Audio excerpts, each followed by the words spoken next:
Magandang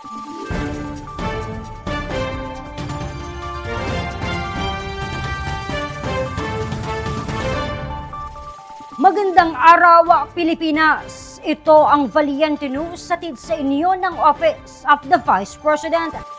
Inalalayan ng OVP Cebu, Bohol and Siquijor Satellite Office ang dalawang nanay mula sa Cebu City na parehong may iniinda na karamdaman. Kumustahin natin ang kanilang kalagayan sa ulat ni Brian Latasa. Vice President, salamat kaayo sa imong mga gipanghatag sa nagkinahanglan kay dako kay tabang. Ona, sus, entertain din sila mo. Grabe, sa office nimo, Ma'am, Vice President, believe ko sa mga tao nimo. Kay approachable. Anybody who comes into your office, approachable. Nakakaantig na mensahe ang ipinaabot ng 54 years old na si Nanay Dorothy Saceda mula sa Dulo Fatima, Cebu City para kay Vice President Inday Sara Duterte. Si Dorothy ay kabilang sa libu-libong Pilipino na naging benepisyaryo ng Medical Assistance Program noong nakaraang taon kung saan pinagkalooban siya ng bagong wheelchair ng tanggapan ng pangalawang Pangulo. Obligado ko mag-wheelchair tungod kasakit sa akong batang o akong tuhod. Nga dili ko pwede makalakaw og long distance kana lang ani lang diha lang ana lang kay gibawalan ko sa doktor kay tungod sa akong heart failure. Mao na siya. O bat ang naginako nasa ko'y operasyon sa. Saad ni Nanay Dorothy, bago pa man siya pinagkalooban ng bagong wheelchair, inaalalayan din siya ng tanggapan sa pamamagitan ng OVP Cebu, Bohol and Siquijor Satellite Office sa mga kinakailangan niyang gamot. At the time, ma'am, schedule na mo sa medical.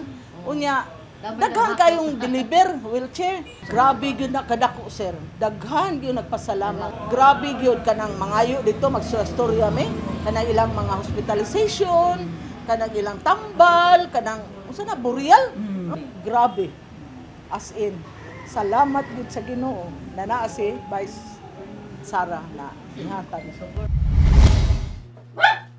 Nakatanggap din ng bagong wheelchair mula sa OVP ang senior citizen at retired teacher na si Claudette Salero na hindi na makalakad matapos magka-aksidente noong nakaraang taon. Kinahanglan gid siya mag-wheelchair, sir, kay in case kanang mulakaw, gusto siya nato siya istorya sa mall, pa-check up, pero may nana, dali ra. Mas pasakay ra na to ba kay kato sa una wala may wheelchair, agapon mo na mo siya.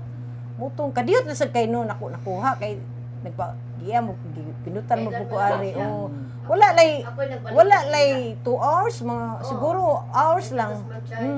Na daddy nako so nalipay gid ko kay kanang dako kay gamit.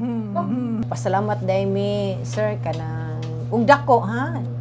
Behalf ni mama sa kong igsuon nga kamitan diri nga nahatagan gyud mig wheelchair dako kayong tabang namo. Pasalamat gyud dako kay ni BP Sara.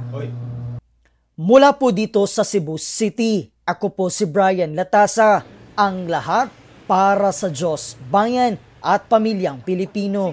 Valiente News. Abangan ang iba pang mga balita at impormasyon dito lamang sa Valiente News.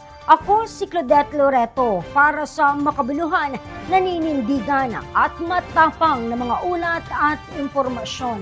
Maraming salamat.